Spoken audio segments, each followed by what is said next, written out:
Ang pagdarasal ay hindi isang obligasyon, isang tungkulin, isang requirement. Ang pagdarasal ay isang relationship. Ito ay isang ugnayan. Bakit tayo pumupunta sa simbahan para dumalo ng misa? Dahil gusto mong pagtibayin, ingatan, at maging paunlarin ang iyong ugnayan.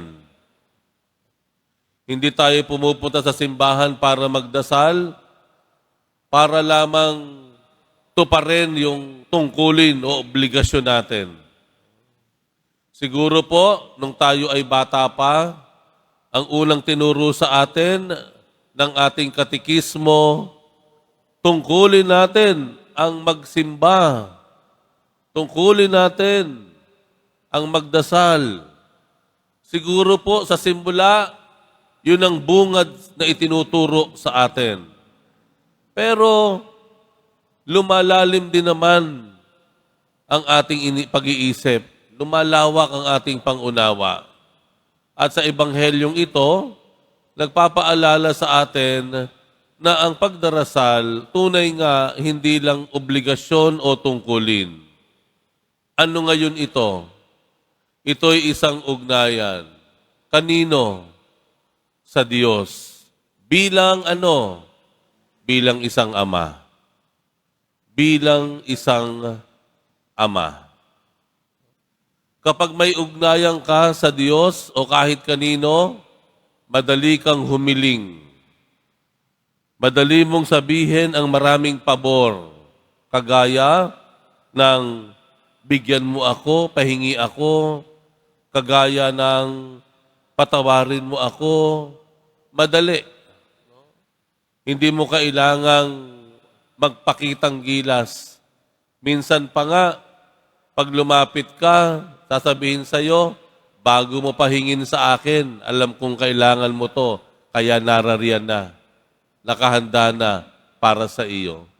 Kailan natin na nararamdaman o nararanasan? Sa bahay lalo na. Sa bahay lalo na. No? Bago mo pa hanapin yung damit mo, bago mo pa ihanda ang damit mo, planchado na ni nanay. Nakaayos na. Isusuot mo na lang.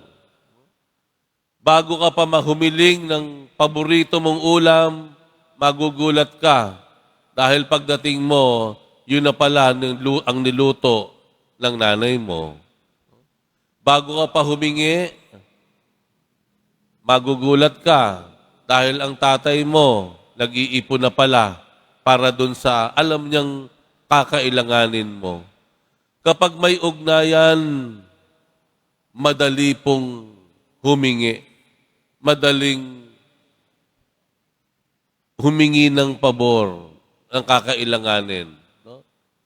Gayunpaman, ang pagdarasal ay hindi lamang ugnayan sa Diyos.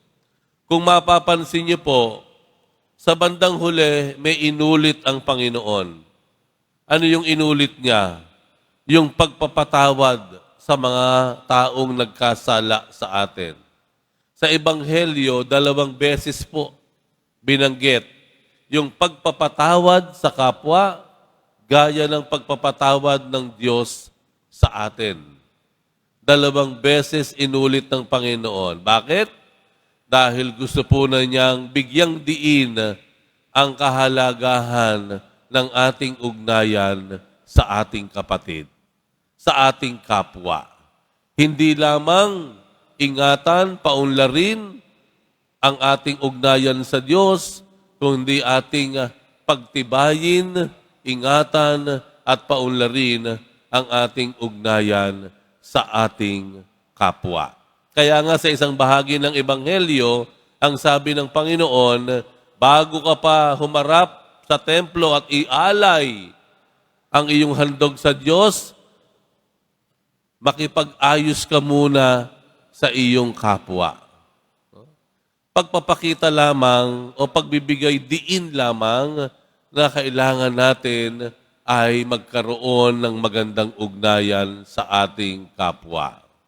Yaan ang tunay na panalangin. No?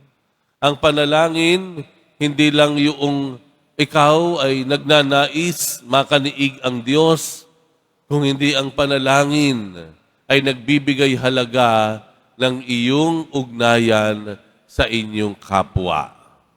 Ganyan ang hangarin ng Diyos sa atin.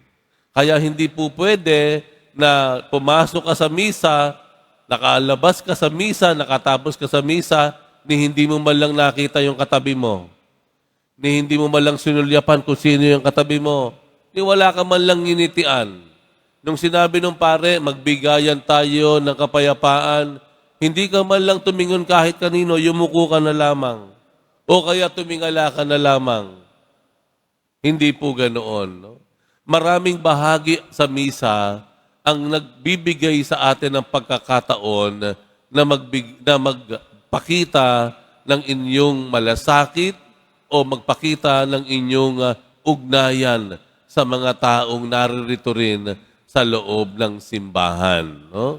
Kaya nga, di ba, minsan, yung ating upuan, ayan, may mga reserve pa daw yan, Tama ba yon?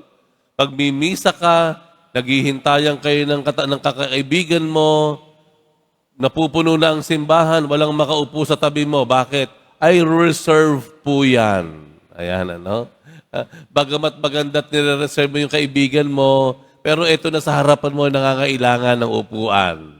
No? Huwag mo nang ipagkait sa kanya. Ang maganda nga dito, nagpapakita ka ng magandang kalooban sa taong hindi mo kilala. Ang sabi nga ng Ebanghelyo, mas malaki ang iyong gantimpala. No? Kapag ikaw ay nagpakita ng magandang pakikitungo dun sa mga hindi mo kaibigan. Kaya pakatandaan po natin, kung gusto po talaga nating maging tunay na makahulugan, ang ating pagdarasal, ang ating pagmimisa, hindi lang tayo magpapakitang gilas sa Panginoon, hindi lang natin susuhulan ng Panginoon, Lord, nagsimba ko dito, kaya pagbigyan mo ako. Hindi po panunuhol, panunuhol ang pagsisimba at pagdarasal. Dahil bago mo pahingin yan, alam na ng Diyos yan. Huwag mo lang suhulan. Ibibigay niya yan kahit wala kang ibabayad.